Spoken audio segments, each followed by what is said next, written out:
سوال کرتے ہیں تکبیر تحریمہ کے لیے ہاتھ اٹھاتے وقت اس سے پہلے کچھ لوگ بسم اللہ پڑھتے ہیں، شرعاً کیسا ہے؟ جواباً عرض ہے کہ بھائی اس موقع پر بسم اللہ یا اعوذ باللہ پڑھنا یہ ثابت نہیں ہے،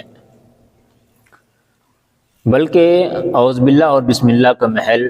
تکبیر تحریمہ کے بعد اور ثنا پڑھنے کے بعد اس شخص کے لیے ہے جو قرات کرے گا۔ یعنی احناف کے یہاں صرف امام منفرد یا مسبوق وغیرہ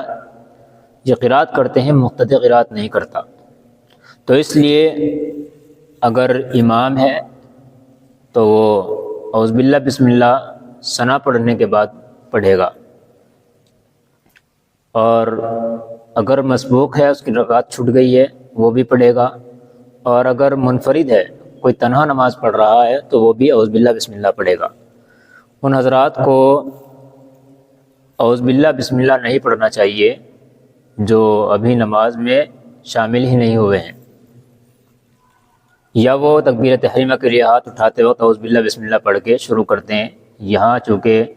ثابت نہیں ہے، اس لیے جتنا ثابت ہے اتنا ہی کام یہ کرنا چاہیے۔ بعض کو دھوکہ لگ جاتا ہے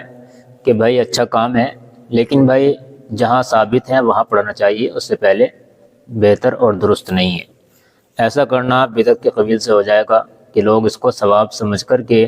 یا اس کو دین سمجھ کر کے کرنا شروع کر دیں گے۔